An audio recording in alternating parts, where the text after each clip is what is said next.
क्योंकि मानस का अर्थ होता है मान सरोवर। सरोवर माने होता है तालाब। बहुत ध्यान देकर के सुनेंगे, बहुत मीठा प्रसंग है। अच्छा, अगर हम आप सब मंदिर में प्रवेश करें तो एक शर्त होती है। शर्त क्या है? सबसे पहले अपने घर में हमको आपको सो करके सुबह उठना है। उठ करके हम आप स्नान ध्यान से निवृत्त हो जाइए, बढ़िया शुद्ध पवित्र वस्त्र पहन लीजिए। स्नान आदि करके जब हम आप सब मंदिर में जाएंगे तो मंदिर प्रवेश मिल जाएगा। लेकिन जरा विचार करिए, बिना स्नान किए अगर मंदिर में प्रवेश करोगे तो मंदिर के मुख्य दरवाजे पर एक पुजारी जी होते हैं। पुजारी जी तुरंत पूछेंगे, भैया सुबह सुबह उठते ही चले आए क्या? स्नान नहीं किए? मंदिर में प्रवेश तब मिलता है जब व्यक्ति पवित्र हो जाता है, पवित्र वस्त्र पहन लेता है, स्नान ध्यान से निवृत्त हो जाता है, तब उसका प्रवेश मंदिर में होता है। गोस्वामी तुलसीदास जी महाराज कहते हैं कि रामायण में उसका प्रवेश होता है जो पहले से पवित्र है। मंदिर में उसी का प्रवेश होगा जो पवित्र है, जिसने स्नान कर लिया, जिसका वस्त्र स्वच्छ है, साफ है। हम लोग कहते हैं ना भैया मंदिर में जाना है तो वस्त्र स्वच्छ होना चाहिए, साफ होना चाहिए। क्यों? मंदिर में प्रवेश करना है, स्नान करके जाना है।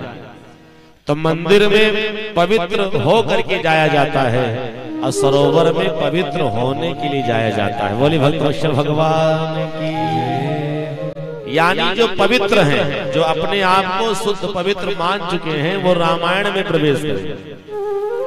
और जिनको पवित्र होना हो, शुद्ध होना हो, अपने जीवन को मंगलमय बनाना हो, जो मंगलमय हो चुके हैं वो मंदिर में प्रवेश करें। और जिनको मंगलमय स्वयं बनना है, जिनको पवित्र होना है, स्वच्छ होना है, तो उनका प्रवेश श्री रामचरित मानस में होना चाहिए। बोले भक्तवत्सल भगवान की। तो इस धरा पर सजनों याद रखना, दो मानसरोवर है। एक हिमालय का मानसरोवर है और दूसरा मानसरोवर है जिस मानसरोवर को पूज्यपाद गोस्वामी तुलसीदास जी ने अपनी लेखनी से लिखा है।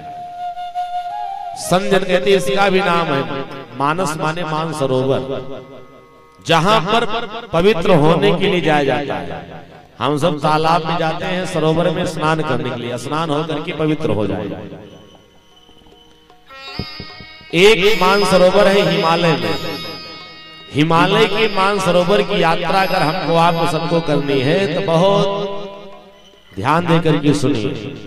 सबसे पहले तो मानसरोवर जाने के लिए कि बहुत समय होना चाहिए। हिमालय की यात्रा करनी है तो महीनों का समय चाहिए पहली बार, नहीं 10-15 दिन तो लग ही जाए।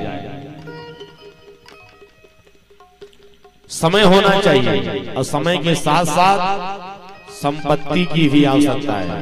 क्योंकि हम सब यहाँ से जब जाएंगे तो किराया भाड़ा तो जाने आने के लिए चाहिए, रहने के लिए, वहां खाने के लिए व्यवस्था करनी है भी। तो समय, संपत्ति।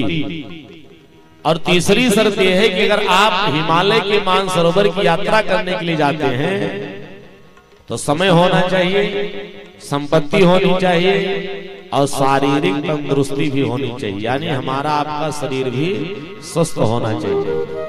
क्योंकि हिमालय की यात्रा बहुत आसान नहीं है। मानसरोवर की सबसे कठिन अगर यात्रा है तो कैलाश मानसरोवर की है। ध्यान देकर के सुनिए। कम से कम लाखों रुपया किराया भाड़ा रख लीजिए और 10 दिन का, 15 दिन का समय, 20 दिन का ले लीजिए, 24 घंटे वही यात्रा प्रारंभ करिए। और उसके बाद हमारा आपका सबका सज्जनों शरीर भी स्वस्थ रहे, तब तो हम हिमालय के मानसरोवर की यात्रा कर पाएंगे।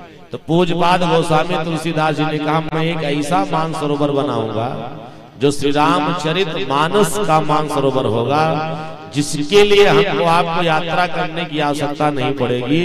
और रामचरित मानस रूपी सरोवर चौधरीपुर हलियापुर बाजार में और श्री रंजीत मिश्रा जी के दरवाजे पर भी पहुंच जाएगा। बोली भक्तवत्सल भगवान, वो घर घर पहुंच जाएगा मानसरोवर। दरवाजे दरवाजे पर, गांव गांव में जाकर के वो मानसरोवर पहुंचा दिया जाएगा।